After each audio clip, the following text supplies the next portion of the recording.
Find the ratio of electric and gravitational force between two proton. देखिए, दो proton के बीच में आपको ग्रेविटेशनल फोर्स भी निकालना है और इलेक्ट्रिकल फोर्स भी निकालना है, फिर दोनों को कंपेयर करना है। पहले हम निकालते हैं इसमें क्या क्या गिवन है। फर्स्ट, मास ऑफ प्रोटॉन आपको पता है 1.67 into 10⁻27 kg। Charge on proton 1.6 into 10⁻19 coulomb.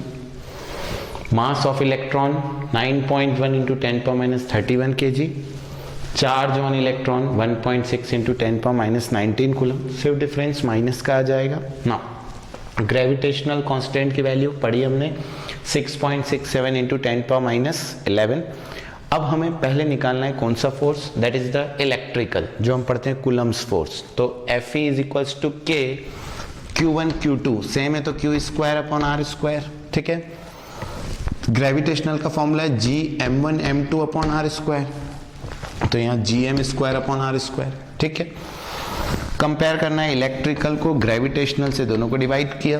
दोनों को डिवाइड करने पर Fe की जगह KQ square upon R square, Gm upon R square से R स्क्वायर कैंसिल, क्या बचा KQ square upon Gm square. K 9 into 10⁻9। Charge दोनों पे सेम है तो स्क्वायर हो गया डायरेक्ट, 1.6 इंटू 10⁻19 का स्क्वायर। G की वैल्यू 6.67 इंटू 10⁻11 और m दोनों का अलग अलग है इसलिए 1.67 into 10⁻27 that is of proton and 9.1 into 10⁻31 that is of electron. Clear? ये भी इस सब को पुट करने पर वैल्यू आई 1.23 इंटू 10⁻36, मतलब 10⁻36 अप्रॉक्स 1.23 को नेग्लेक्ट कर दें तो 10⁻36 गुना ज्यादा होता है। कौन सा फोर्स? Electrical force. किससे? ग्रेविटेशनल से आता है और आपको क्लियर है बहुत इजीली। पहले हमने इलेक्ट्रिकल फोर्स निकाला, ग्रेविटेशनल फोर्स निकाला, दोनों को डिवाइड किया and that is the answer. तो कोई भी पूछेगा how many times the gravitation electrical force या कूलम फोर्स टू आपका ग्रेविटेशनल फोर्स, तो answer is 10⁻36। Clear? Now next numerical. 3 equal charge जिनकी वैल्यू कितनी गिवन है 2 इंटू 10⁻6 कूलम ईच, हर की वैल्यू कितनी है 2 into 10⁻6 are held fixed at the 3 corner of an equilateral triangle. Equilateral triangle, side सब बराबर, angle 60 degree, equilateral triangle of side 5 centimetre, और side कितनी गिवन है आपको 5 सेंटीमीटर, और हर कॉर्नर पर एक एक क्या रखा हुआ है? Charge. Find the coulomb force experienced by one of the charge, जिसको भी आपको लेना है उनमें से ड्यू टू द रेस्ट 3। तो हमारे पास जो रेस्ट 2 जो बचे दो, तो ये B और C हैं। सपोज कर लिया दो जगह पर B पे भी एक चार्ज है, C पर भी एक चार्ज है, और इन दोनों का कितना फोर्स लग रहा है A पर, ये हमें निकालना है। दोनों के कारण A पर, आप चाहें A और B लेके C पर निकाल लीजिए, C और A लेके B पर निकाल लीजिए, क्योंकि आपको कोई कंपल्शन नहीं दिया, कहीं से भी निकालना है, आएगा समझ में। लेकिन तीनों इक्वल चार्ज हैं, तीनों पॉजिटिव हैं। सपोज करिए B पे एक चार्ज है और A पे एक चार्ज है, दोनों प्लस हैं, तो हमें ये ध्यान रखना होगा न्यूमेरिकल्स करते वक्त, जिस पे भी आप फोर्स निकालेंगे उसी को मूव कराएंगे, दूसरे वाले को मूव नहीं करना है। फॉर एग्जाम्पल मैंने कहा मैं A पे निकाल रहा हूं, तो मैं B से A पे देखूंगा कि B A को धक्का देगा। क्यों रिपेल करेगा? सेम है, मैं मानता हूं कि A भी B को रिपेल करेगा, लेकिन मैंने आपसे क्या कहा है? रेफरेंस जिस पे हम निकाल रहे हैं, तो B A को धक्का देगा, रिपेल करेगा। क्लियर है? FB है। सिमिलरली C भी A को रिपेल करेगा, FC है। तो हम यहां पर क्या कहेंगे कि B भी A को रिपेल कर रहा है, C भी A को रिपेल कर रहा है। एक हुआ FB है, एक हुआ FC है, ठीक है। नाउ ये वाला एंगल देखिए, अभी आपने पढ़ा दैट इज द 60 डिग्री। क्यों 60 डिग्री? इक्विलेटरल। और अगर मैं यहां पर ऐसे परपेंडिकुलर बनाऊं तो ये जो थीटा लिखा हुआ है इट बिकम्स 30 डिग्री। ये थीटा तो अंदर वाला थीटा, अल्टरनेट एंगल, देखिए ये वाला थीटा तो ये थीटा हो गया, क्लियर है। और ये थीटा तो ये थीटा, किसके कारण? Vertically opposite. सिमिलरली यहां से भी निकाल लेंगे, दैट इज अगेन 60 है, ये वाला एंगल 60, ये थीटा, ये थीटा तो ये भी थीटा, अगेन अल्टरनेट, और ये थीटा तो वर्टिकली अपोजिट से थीटा, बराबर है। तो एंगल सारे समझ में आए कैसे निकाले हमने। एंगल क्लियर होना चाहिए क्योंकि मैं थीटा की वैल्यू 60 डिग्री रखूंगा, सॉरी 30। कैसे निकाली, ये इक्विलेटरल 60 तो ये 30 बचेगा, 90 माइनस 60 30, और इस थीटा से ये वाला थीटा कैसा आया समझ में आ रहा है ना। अब इसके कंपोनेंट अगर हम करते हैं इस तरह से, तो ऊपर की तरफ जो है वो सब एंगल जैसे एफ बी ए के करे तो ये क्या होगा, F B A sine theta, और ऊपर वाला F B A cos theta. ऐसे ही इसका क्या बनेगा, F C A sine theta, और ऊपर F C A cos theta, बराबर है। अब हमें क्या प्रूव करना है कि F C A F B A के बराबर है। अगर ये दोनों बराबर आ गए और बराबर आएंगे कैसे, चार्ज सब बराबर है, के Q1 Q2 upon R square भी बराबर है क्योंकि इक्विलेटरल ट्राइंगल है, तो आ गया ना फोर्स बराबर, मतलब F C A F B A के बराबर है, के सेम Q सेम और आर भी सेम, तो सारी वैल्यू सेम आई। और अगर एफ सी ए और एफ बी ए बराबर है, दोनों एक दूसरे क्या क्या है, अपोजिट, कैंसिल आउट करेंगे। लेकिन एफ बी ए वाले दोनों ऊपर है तो ये तो ऐड हो जाएंगे, एफ बी ए भी ऊपर और एफ सी ए भी ऊपर, तो नेट ऊपर ऐड हो रहा है। तो हमारे पास अब यही इक्वेशन हम यूज करें तो नेट फोर्स कितना बना, F B A cos theta plus F C A cos theta. समझ में आए, साइन थीटा कंपोनेंट कैंसिल हो गए, एफ सी ए कंपोनेंट आपके कौन से कंपोनेंट ऐड हो रहे हैं, कॉस थीटा, क्योंकि वही ऊपर है, ऐड किया दोनों को। We know that F B और एफ सी ए बराबर है, अगर ये दोनों बराबर हैं तो आइदर एफ बी ए को एफ सी ए लिख लो या एफ सी ए को एफ बी ए, तो मैंने एफ सी ए को एफ बी ए लिखा, तो ये कितना बन गया, F is equals to 2 F B A cos theta. Theta 30 degree clear है, तो हम यहाँ 30 डिग्री की वैल्यू रखेंगे। तो पहले हम किसकी निकाल रहे हैं, हम F B A. What is the value of F B A, K Q1 Q2 upon R square, के 9 इंटू 10 पावर 9 इंटू Q1 और Q2 कितना गिवन है, 2 इंटू 10 पावर माइनस 6, सबकी वैल्यू सेम है, दिया है ना 3 इक्वल चार्ज, तो यहां हमने Q की जगह 2 इंटू 10 पावर माइनस 6 का होल स्क्वायर, Q1 Q2 की value divided by R। Equilateral triangle की साइड है, दोनों के बीच का डिस्टेंस, साइड कितनी गिवन है 5 सेंटीमीटर, तो 5 into 10 power minus 2 that means 0.05 का होल स्क्वायर। तो ये क्लियर आपको, के Q1 Q2 upon R square. Now अब ये एफ बी ए की वैल्यू यहां पुट कर दें, F 2 as it is, F B A की वैल्यू जो ऊपर ये एज इट इज पूरी लिखी और कॉस थीटा की जगह cos 30 that is the root 3/2। इसको सॉल्व करने पर आंसर आ जाएगा और अपने को क्लियर है क्या आपने किया है, बराबर है। हमें सिर्फ यहां पर क्या ध्यान देना है कि हमने क्या वैल्यूज पुट करी हैं, और ये कंसेप्ट आना चाहिए आपको पूरा डायग्राम का। थीटा 30 डिग्री समझ में आ गया है, साइन थीटा ने कैंसिल किया है, कॉस थीटा सब ऐड हुए हैं, F A B F B A के बराबर है, एफ सी ए के बराबर है। कैसे, क्योंकि चार्ज सेम डिस्टेंस सेम, तो दोनों का मैग्नीट्यूड सेम आएगा, इसीलिए हमने यहाँ सेम पुट करके इसको सॉल्व किया। दैट इज द न्यूमेरिकल, इसको सॉल्व कर लीजिए।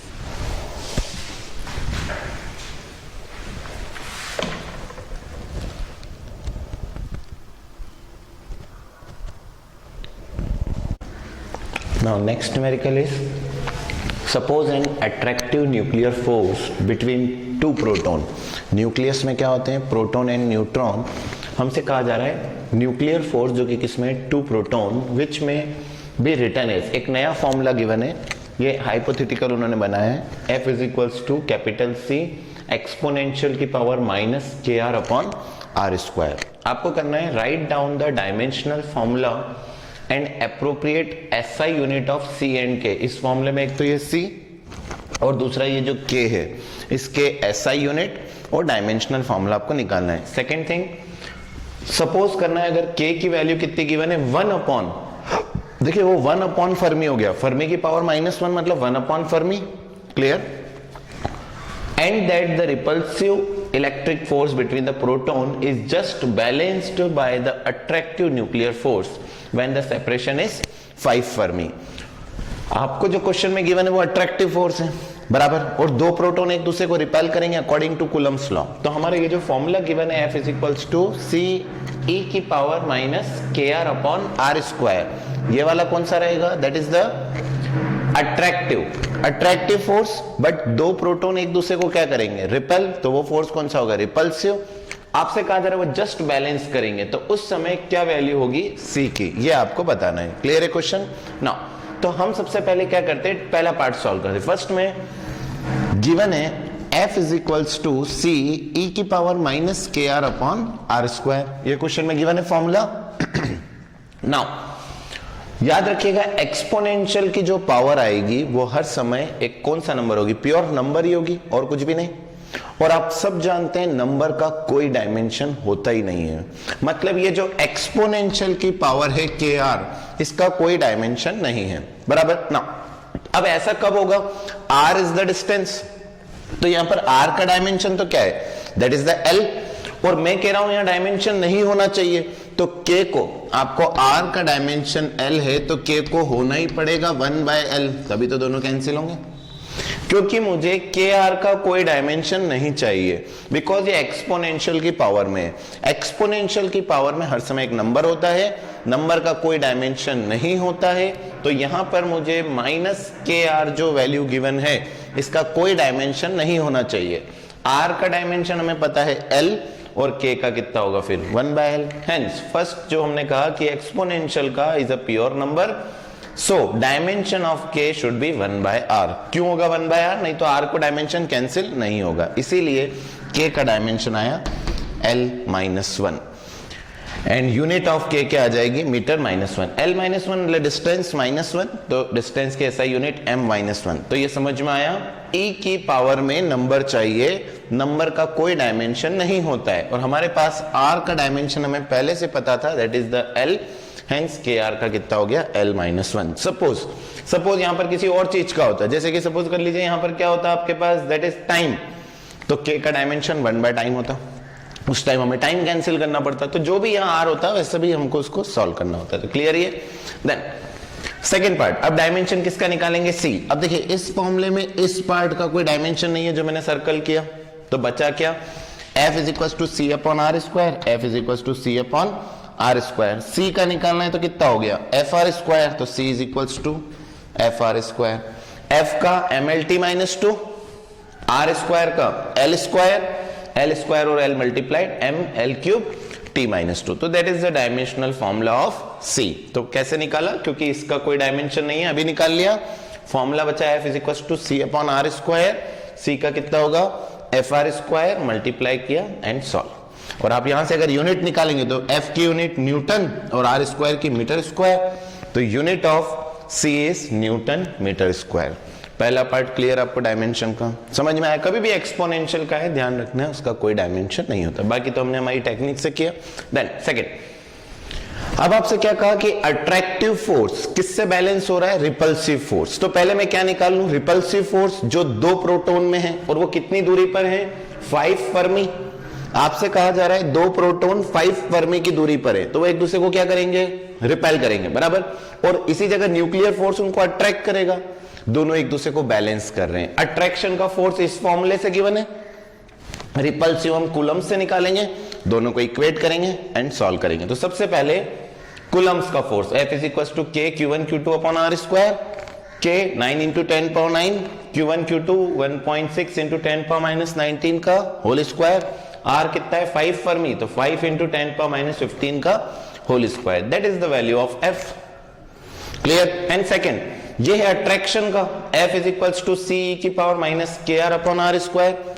K की वैल्यू आपको पता है 1 अपॉन, क्यों लिखा मैंने, क्योंकि फर्मी इनवर्स है, फर्मी -1 गिवन है, तो वो 1 अपॉन 10 पावर माइनस 15 होगा। तो हमारे पास K की वैल्यू है, R की वैल्यू है, यहां पुट करेंगे F C as it is, E exponential की पावर में K 1 अपॉन 10 power minus 15 into R 5 into 10 power minus 15, 15 cancel, क्या बचा -5, तो C into 10 power minus 5 divided by 5 into 10 power minus 15 का whole square as it is. तो ये वाला फोर्स है रिपल्शन का, ये फोर्स है अट्रैक्शन का। अट्रैक्शन का हमने फॉर्मूले से जो दिया उससे निकाला, और क्वेश्चन में गिवन है दोनों एक दूसरे को क्या कर रहे हैं, बैलेंस, तो दोनों को इक्वेट करेंगे, तो इक्वेटिंग इक्वेशन 1 एंड 2। 1 की वैल्यू, 2 की value as it is, solve करने पर C आया 3.4 इंटू 10⁻36 न्यूटन मीटर स्क्वायर। हमने किया कुछ नहीं है, दो फोर्स को इक्वेट किया। रिपल्शन का तो हमें पता था K Q1 Q2 upon R square, और अट्रैक्शन का क्वेश्चन के हिसाब से जो गिवन था उस फॉर्मूले में वैल्यू पुट करी एंड सॉल्व कर लिया। तो आएगा ये सभी को समझ में, नोट कर लीजिए दोनों पार्ट।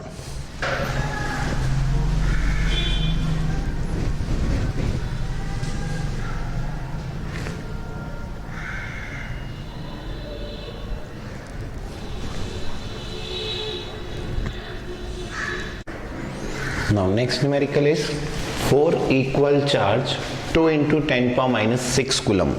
आपको 4 इक्वल चार्ज गिवन है जिनकी वैल्यू भी है, are fixed at the 4 corner of a square of side 5 centimetre. ये आपके सामने एक स्क्वायर बना हुआ है ABCD।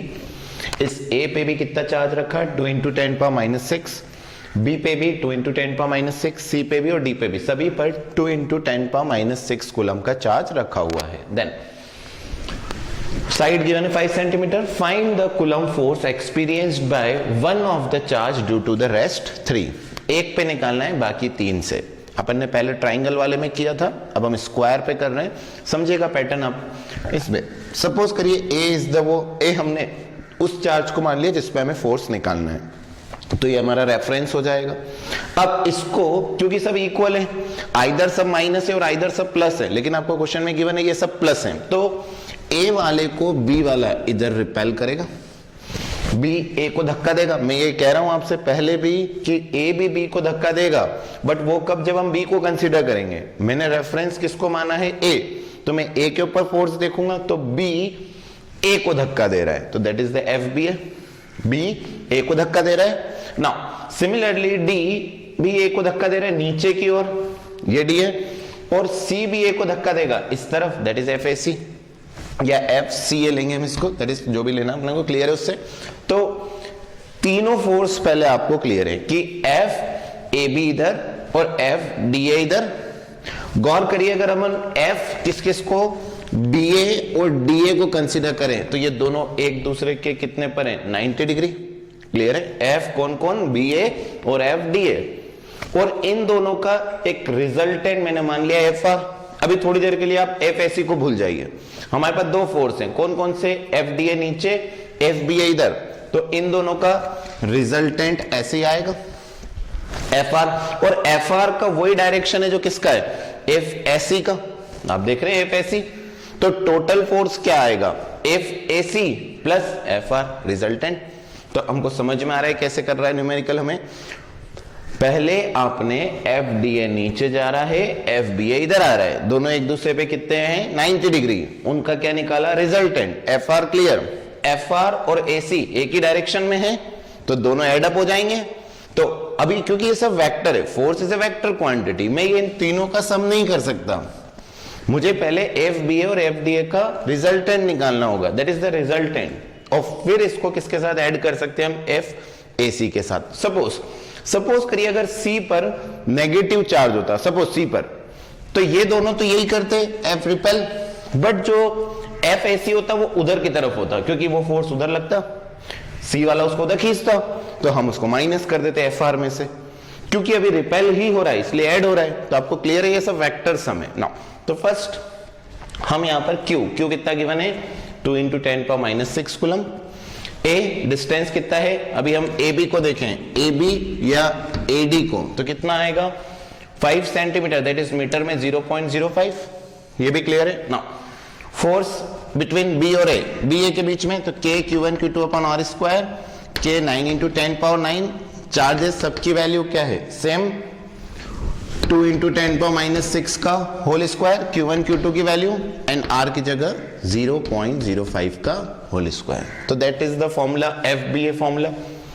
आप देखिए जो A पे चार्ज है वही B पे, जो A पे वही D पे, जो A और B का डिस्टेंस है वही A और D का भी डिस्टेंस है, मतलब यही का यही फोर्स FDA भी आएगा, मतलब FBA और FDA इक्वल है। तो मैंने FBA तो निकाला 14.4 न्यूटन, और लिख सकता हूं कि FDA भी क्या होगा 14.4, सारी वैल्यूज सेम है। देन अब मुझे इन दोनों का क्या निकालना है रिजल्टेंट, तो वेक्टर का formula under root A square plus B square plus 2ab cos theta, क्योंकि एंगल दोनों में कितना है 90, cos 90 0, बचा क्या F A square plus F B square, मतलब एक तरह सपोज कर रहे हैं तो यहां पर एफ बी ए का स्क्वायर प्लस एफ बी ए का स्क्वायर, दोनों की वैल्यू कितनी है 14.4 का स्क्वायर, 14.4 का स्क्वायर सॉल्व किया 14.4 root 2, that is the F R. तो वो रिजल्टेंट आ गया दोनों का। अब मुझे निकालना है एफ ए सी, इसके लिए क्या करना होगा, तो इन दोनों का, अभी इसमें यहां तो चलिए स्क्वायर की साइड से काम हो गया, बट मुझे अगर ए सी के बीच का डिस्टेंस चाहिए तो इट इज द डायगोनल, तो पाइथागोरस थ्योरम से निकाल लेंगे तो आ जाएगा 5 रूट 2, ये तो इजी आपको आता है। डायगोनल निकाल लिया AC, क्योंकि डिस्टेंस वो वाला चाहिए। तो नाउ अब हमारे पास फॉर्मूले के अकॉर्डिंग एफ सी ए या एफ ए सी के Q1 Q2 upon R square, के 9 इंटू 10 पावर 9, Q1 Q2 की वैल्यू वही है, सिर्फ चेंज आया R में, R हो गया 0.05 रूट 2 का स्क्वायर। इसको सॉल्व करने पर आ रहा है 7.2 न्यूटन, मतलब ये जो एफ ए सी की वैल्यू कितनी आई 7.2 न्यूटन, एफ आर की कितनी आ रही है 14.4 रूट 2, दोनों को ऐड कर देंगे रिजल्टेंट आ जाएगा। तो रिजल्टेंट फोर्स क्या होगा F C A plus F R, F C A आया था 7.2, एफ आर आया था 14.4 रूट 2, दोनों को प्लस किया 27.5 newton, that is, and this resultant is at angle 45 degree. Clear? Now, next numerical is a hydrogen atom contains, hydrogen के atom में 1 proton and 1 electron, आप सभी जानते हैं, दैट इज हाइड्रोजन एटम, अंदर एक प्रोटॉन है और बाहर एक इलेक्ट्रॉन इसके रिवॉल्व कर रहा है। The electron revolves in a circle of radius 0.53 और इसकी रेडियस आपको गिवन है 0.53 एंगस्ट्रॉम, ठीक है, जिस रेडियस में वो घूम रहा है।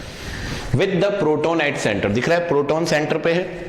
Find the magnitude of force between proton and electron, बहुत इजी, दो चार्ज हो गए प्लस माइनस, अट्रैक्शन का force K Q1 Q2 upon R square. पहला पार्ट तो बहुत इजीली सॉल्व हो गया। तो हमारे पास रेडियस गिवन था 0.53 एंगस्ट्रॉम, एंगस्ट्रॉम आप सभी जानते हैं 10 पावर माइनस 10 मीटर, तो रेडियस कितना हो गया 0.53 into 10 power minus 10 metre. Force का formula K Q1 Q2 upon R square, के की जगह 9 into 10 power 9, Q1 Q2 electron proton दोनों पे ही charge 1.6 into 10 power minus 19 value put करी, divided by R square. R क्या होगा, जो रेडियस, आप खुद देखिए डिस्टेंस क्या रहेगा दोनों के बीच का, रेडियस के बराबर, तो जो रेडियस है वही आर का काम करेगा। यहाँ आर रेडियस नहीं है, it is R distance between the two charge, but अभी जो डिस्टेंस दो चार्ज के बीच में वो किसके बराबर है, radius, hence we can say distance is R 0.53 into 10 power minus 10 का होल स्क्वायर। वैल्यू पुट करिए, आंसर आ गया, दिस इज द फोर्स। तो एक इलेक्ट्रॉन और एक प्रोटॉन पे कितना फोर्स लग रहा है 8.2 into 10 power minus 8 Newton. Clear कैसे किया? नाउ सेकेंड पार्ट और पूछा जा रहा है, find the speed of electron in the ground state of a hydrogen atom. ये जो घूम रहा है इसकी स्पीड क्या है? कोई भी चीज गोल घूमती है तो जो फोर्स लगता है वो है सेंट्रीपिटल फोर्स। फोर्स कौन प्रोवाइड करेगा? जैसे अपन ने ग्रेविटेशन में पढ़ा है, अर्थ और सैटेलाइट जो रिवॉल्व करती है, तो अर्थ और सैटेलाइट के बीच का gravitational force provide the necessary centripetal force. यहां पर प्रोटॉन इलेक्ट्रॉन को घुमा रहा है, तो इन दोनों में भी एक फोर्स ऑफ अट्रैक्शन है, अट्रैक्शन है, वो अट्रैक्शन ही इनको क्या प्रोवाइड कर रहा है, that is the centripetal force. तो फोर्स ऑफ अट्रैक्शन तो आप निकाल चुके हैं। अब हमने यहां पर देखिए force of attraction 8.2 into 10 power minus 8, ये क्लियर। मास ऑफ इलेक्ट्रॉन जो घूमता है उसका मास लेते हैं, अंदर वाले का नहीं लेते हैं, जो बॉडी रिवॉल्व करती है उसका मास आता है। कौन है? इलेक्ट्रॉन। इलेक्ट्रॉन का मास आपको पता है 9.1 into 10 power minus 31 kg। And R कितनी रेडियस में घूम रहा है? 0.53 into 10 power minus 10 metre. And this force of attraction will provide the necessary centripetal force. Force का फॉर्मूला mv²/r। मुझे यहां क्या निकालना है? दैट इज द v निकालना है, तो इसको इधर लेके इसको डिवाइड कर दें, तो v स्क्वायर कितना हो गया? f r upon m। f की वैल्यू आपको पता है, r की वैल्यू आपको पता है, m की वैल्यू आपको पता है, इस टोटल का अंडर रूट करेंगे और आंसर आएगा 2.18 इंटू 10 पावर 6। तो बहुत ही इजीली सॉल्व किया। सिर्फ इस क्वेश्चन में कंसेप्ट क्या सीखा हमने कि कोई भी चीज रिवॉल्व करती है तो सेंट्रिपिटल फोर्स, और प्रोवाइड कौन कर रहा है, तो यहां पर कौन प्रोवाइड कर रहा है, प्रोटॉन और इलेक्ट्रॉन के बीच का force of attraction. This force of attraction will provide the necessary centripetal force. Value put करी एंड आंसर आया, नोट कर लीजिए इसको।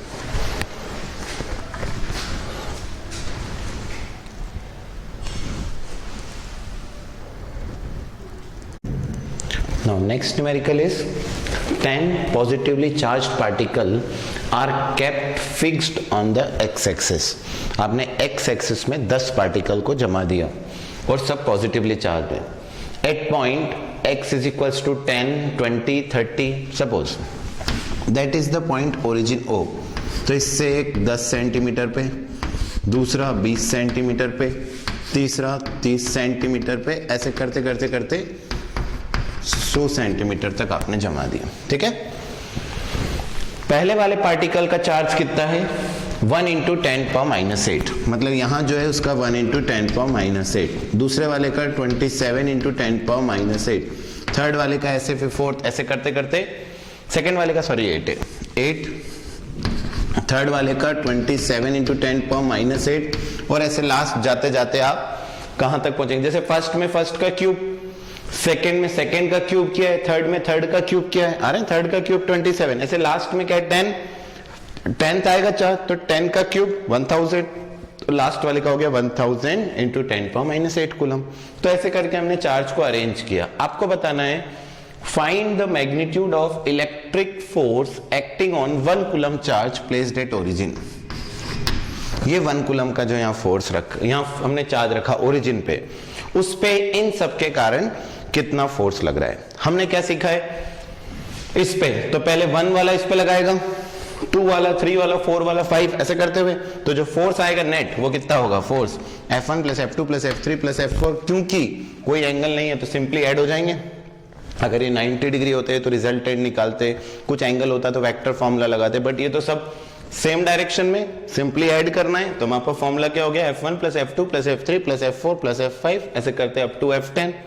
नाउ सभी के अंदर क्या आएगा, सभी के अंदर Q एक 1 कूलम होगा, तो K और 1 कॉमन, अंदर बचे उनके 4, डिवाइड बाय डिस्टेंस, इन दोनों के बीच का डिस्टेंस 10, उन दोनों का 20, अगले वाले का 30, अगले वाले का 40, ये भी क्लियर। तो यहां पर K इंटू 1 का कोई मतलब ही नहीं है, Q सब में 10⁻⁸ है तो वो भी मैंने कॉमन ले लिया। तो पहले वाले पे चार्ज कितना बचा, 1, दूसरे वाले पे 8, थर्ड पे 27, फोर्थ पे जैसा, फिर ऐसे करते 10 तक। एंड सबके डिवाइड में पहले वाले का 10 सेंटीमीटर तो कितना हुआ, 0.1 मीटर स्क्वायर, दूसरे वाले का 20 तो 0.2 का स्क्वायर, 0.3 का स्क्वायर, 0.4 का स्क्वायर, 0.5 का स्क्वायर, ऐसे करते हुए सबकी वैल्यू पुट करी। तो हमने सिंपली या तो आप 10 बार लिखें या आपको अंडरस्टूड है इतने में, क्लियर है ना। 9 into 10⁻⁹ as it is, 10⁻⁻ as it is, और सब में से बाहर आया 10⁻², सभी 0.1, 0.2, 0.3 है तो 10⁻² बाहर आपके पास बचा। सब कैंसिल आउट होने पे 1, 2, 3, 4, 5, 6, 7, 8 ऐसे करते हुए सबको ऐड कर दिया। इन दोनों में कैंसिल आउट, 10⁻6 बच रहा है, इधर से 10⁻3 बचा। सब कैलकुलेट करने पर फोर्स आ गया 4.95 इंटू 10⁻5। सिर्फ आपको डायग्राम बनाया, आपको पता चला इन दोनों के बीच, फिर उनके ऐसे करते हुए सबका फोर्स सिंपली ऐड किया है। इजी न्यूमेरिकल, क्लियर है आपको, ठीक है। Then next numerical, 2 charged particle having charge 2 into 10⁻8 coulomb are joined by insulating string. Insulating मतलब चार्ज एक दूसरे से ट्रांसफर नहीं होगा, ऑफ लेंथ 1 मीटर। 2 बॉडी, एक बॉडी है एक बॉडी है, इन दोनों को बांध दिया एक रस्सी से, और वो इंसुलेटिंग थ्रेड है, और डिस्टेंस कितनी है दोनों के बीच में, 1 metre. Then and the system is kept on a smooth horizontal table, और टेबल पर रख दिया। आपको बताना है find the tension in the string. समझिएगा, जैसे ये एक बॉल है, ये एक बॉल है, दोनों पे पॉजिटिव है, तो दोनों एक दूसरे को खींचेंगे, रिपेल करेंगे, खींचेंगे नहीं, रिपेल करेंगे। क्यों रिपेल करेंगे, दोनों पॉजिटिवली चार्ज है, और जब ये रिपेल करेंगे तो जो फोर्स इनमें आएगा वही टेंशन होगा। रिपल्शन का फोर्स क्या क्रिएट करेगा, टेंशन। तो हमें सिंपली इन दोनों के बीच में सिर्फ क्या निकालना है, कितना क्या लग रहा है, फोर्स ऑफ रिपल्शन। वही फोर्स ऑफ रिपल्शन इस स्ट्रिंग में क्या बन जाएगा, टेंशन। 2 बॉल दूर जाना चाह रही है तो स्ट्रिंग खिंचाएगी ना बीच में, और वो जो खिंचाव आएगा उसी को आप क्या कहते हैं, टेंशन। तो F किसके बराबर होगा, T। तो सिंपल F तो बहुत ही, F is equal to T है, K Q1 Q2 दोनों बराबर हैं, divided by R square. R क्या होगा? दोनों स्ट्रिंग के बीच का डिस्टेंस, दोनों बॉडी के, जो कि स्ट्रिंग की लेंथ होगी, और स्ट्रिंग की लेंथ कितने गिवन है? 1 मीटर। तो k q1 q2 upon R square और सॉल्व। दोनों ही न्यूमेरिकल बहुत इजी है, सिर्फ आपको पता चलना चाहिए कि क्या वैल्यू क्या पूछा जा रहा है। बोला टेंशन, तो फोर्स जो रिपेल करेगा वही टेंशन बनेगा, तो सिंपल हो गया और सॉल्व। ऊपर वाले क्वेश्चन में 10 है, 10 का आपने सिंपली प्लस किया और सॉल्व। तो that's all about this, note कर लीजिए इसको।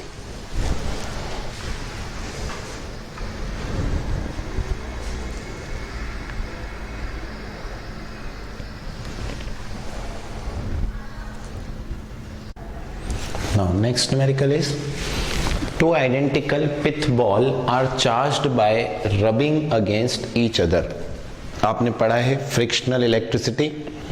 दो बॉल को जब रब करते हैं तो एक से इलेक्ट्रॉन दूसरे पे चले जाते हैं, तो एक बॉल हो जाती है पॉजिटिवली चार्ज और एक बॉल हो जाती है नेगेटिवली चार्ज। जो इलेक्ट्रॉन लूज करता है वो पॉजिटिव, जो गेन करता है वो नेगेटिव। तो यहाँ पर दो बॉल थी जिनको हमने आपस में रब किया, तो एक पे प्लस और एक पे माइनस आ जाएगा। Then they are suspended from a horizontal rod, और फिर उनको ऐसे एक रॉड से हैंग कर दिया through two string of length 20 centimetre each, और एक धागा है जिसकी लेंथ कितनी गिवन है? 20 सेंटीमीटर, उसको आपने से हैंग कर दिया। Then the separation between the suspension point being 5 centimetre, और दोनों के बीच की दूरी कितनी है? देखिए यहां जो दिख रहा है ना, ये वाला पॉइंट एक ये और एक ये। पहले इनको ऐसे हैंग किया था सीधा, बट क्योंकि एक प्लस था और एक माइनस था तो अट्रैक्ट हो जाएंगे, तो ये स्ट्रिंग ऐसे पास पास आ गई। पहले ये सीधे थे बट ये दोनों पास में आए, तो ये थोड़ा सा ऐसा हो गया डायग्राम। क्लियर है ऐसा? तो ये पहले सीधे थे, फिर ये ऐसे पास में आ गए। क्यों पास में आए? एक प्लस है और एक माइनस है, खिंचा गए, तो डायग्राम क्लियर। पहले गिवन थे दोनों के बीच में सेपरेशन 5, अट्रैक्शन के कारण पास में आ गए, और अब कितने रह गया डिस्टेंस? 3। मतलब यहां से यहां तक का 5 गिवन है और ये पास में आ गया, तो ये 3, मतलब ये वाला 3 हो गया। तो इधर से भी 1 सेंटीमीटर, इधर से भी 1 सेंटीमीटर। ये क्लियर है? डायग्राम में समझ में आ रहा है? पहले सीधा हैंग थे, देखिए हाथ को, ये सीधा थे, फिर ये ऐसे आ गए, तो यहां का डिस्टेंस कितना हुआ? 3, ऊपर कितना हुआ? 5, तो ये जो बचा वो 1 1 हो गया। स्ट्रिंग की लेंथ आपको गिवन है, दैट इज द 20 सेंटीमीटर। ठीक है ना? तो आपको कहा जा रहा है the separation between the suspension point पहले 5 सेंटीमीटर था, in equilibrium the separation between the ball is only 3 centimetre, इन दोनों के बीच का 3 बचा। Find the mass of each ball, आपको जो बॉल हैंग की है उसका मास बताना है। And second, tension in the string, क्योंकि ये सस्पेंडेड है तो इसमें टेंशन निकालना है। और the charge on each ball is given 2 × 10⁻⁸ coulomb. Charge आपको गिवन है, आपको निकालना है मास और टेंशन। ठीक है ना? अब डायग्राम को थोड़ा सा देखते हैं। यहां पर पहले स्ट्रिंग, देखिए मैं आपको एक छोटा सा डायग्राम बनाता हूं। पहले ये ऐसा था बॉल और अब ये ऐसा हो गया, तो that is the angle theta. पहले सीधा था, थोड़ा उधर चला गया अट्रैक्शन के कारण, तो बॉल पहले यहां सीधा था बट थोड़ा इधर आ गया, तो that is the angle theta. Alternate से अंदर वाला एंगल भी कितना हो गया? That is the theta. ये वाला एंगल हो गया थीटा। अब ये थीटा और tension is always directed towards the point of suspension, ऊपर, तो इसका ये वाला कंपोनेंट कौन सा हुआ? t cos थीटा एंगल के साथ, और इधर वाला t sin थीटा, इधर वाला t sin थीटा, ऊपर वाला t cos theta. Weight always act downward mg। Similarly उस बॉल पर, उस बॉल के लिए भी यहां से एंगल थीटा, अल्टरनेट से अंदर थीटा, थीटा के साथ t cos थीटा, इधर t sin थीटा। ये दोनों एक दूसरे को अट्रैक्ट कर रहे हैं, तो देखिए ये जो F लिखा है ये है फोर्स ऑफ अट्रैक्शन, बट इसको अपोज कौन कर रहा है? t sin theta. मतलब इक्विलिब्रियम में, इक्विलिब्रियम मतलब कहीं नहीं जा रही बॉल, F को t sin थीटा ने बैलेंस कर लिया। F बॉल को पास लाना चाहता है बट t sin थीटा दूर, तो t sin थीटा ने किसको बैलेंस कर दिया? F। Similarly weight is acting downward और उसको किसने बैलेंस कर दिया? t cos theta.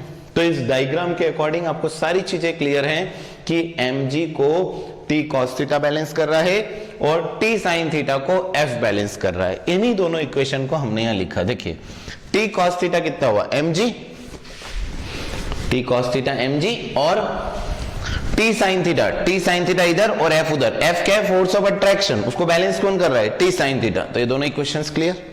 बराबर। नाउ गौर से देखिए इस ट्राइंगल में जो मैं यहां बनाने की कोशिश कर रहा हूं,